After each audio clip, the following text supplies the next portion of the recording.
আমরা আমাদের যে স্বপ্নের রাষ্ট্র আমরা চেয়েছিলাম, যে রাষ্ট্রের কথা এই দেশের তরুণেরা দেয়ালে দেয়ালে লিখে রেখেছিল, যেটা তাদের মৃত্যুর মুহূর্ত পর্যন্ত তাদের মুখ দিয়ে বাহিত হচ্ছিল, সেই রাষ্ট্রের এবং সেই সংস্কারের কথাগুলা আজকে একেবারেই ধামাচাপা পড়ে গিয়েছে।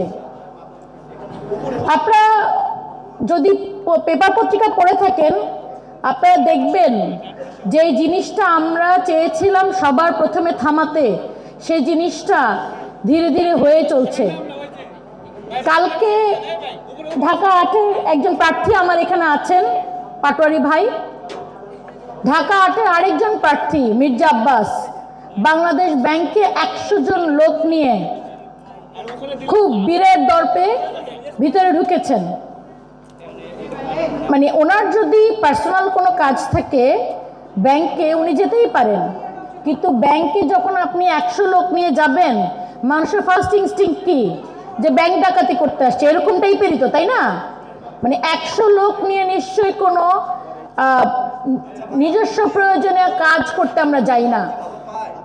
তো এই অপ্রয়োজনীয় শক্তির প্রদর্শন কি কারণে?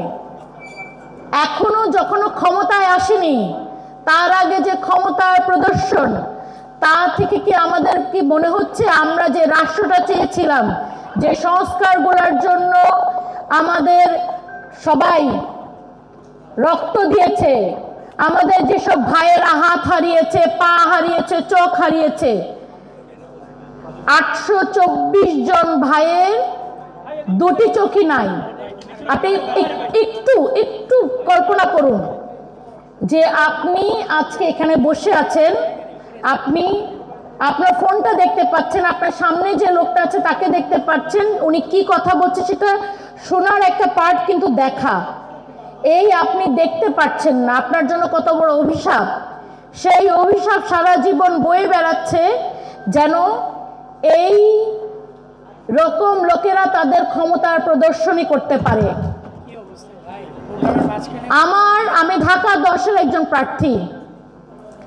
আমার এলাকায় এমন একজনকে নমিনেশন দেওয়া হয়েছে যিনি খুনের মামলার আসামি।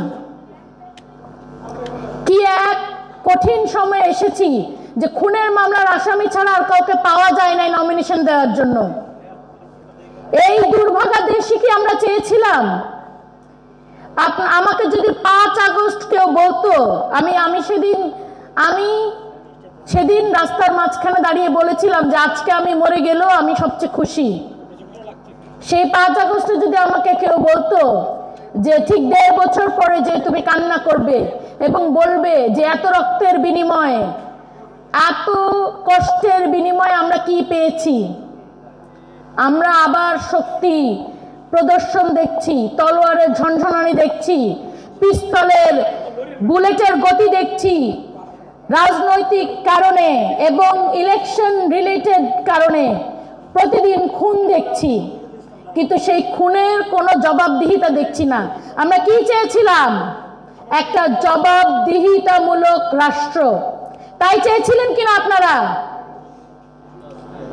কিন্তু আমরা আমাদের সেই সংস্কারের সবচেয়ে মজার ব্যাপার, এই সংস্কার কিরকম সংস্কার হবে, কিরকম সংস্কার দেশের মানুষ, দেশের পলিটিক্যাল পার্টিগুলো চায়, সেটা বোঝার জন্য দীর্ঘ ৯ মাস ঐক্যমত্য কমিশনে মিটিং হলো। রাষ্ট্রীয় তহবিল তসরুপ করে, আমিও ছিলাম সেখানে, আমরা সবাই মিলে বসে ঠিক করলাম কেমন সংস্কার আমরা চাই। সেই কেমন সংস্কার চাইয়ের একটা যখন কাঠামো তৈরি হলো, সেই কাঠামো চলে গেল গণভোটে। এই গণভোটে যে কি কাঠামোটা গেল, আমি সত্যি করে বলি, আমি যে ওখানে ছিলাম, আমি যে ডিবেটে ছিলাম, আমি এখন পর্যন্ত কিন্তু ক্লিয়ারলি কাঠামোটা বুঝি নাই। তা আপনি কিভাবে বুঝবেন? এবং এইটা কার, এই দায়িত্বটা কার? এই কাঠামোটা সাধারণ জনগণের কাছে পৌঁছে দেওয়ার এবং এই কাঠামো ভিত্তিক কনসালটেশনগুলো করার দায়িত্ব কার ছিল? যেই সরকারকে আমরা সবাই মিলে বসিয়েছি তাদের দায়িত্ব ছিল।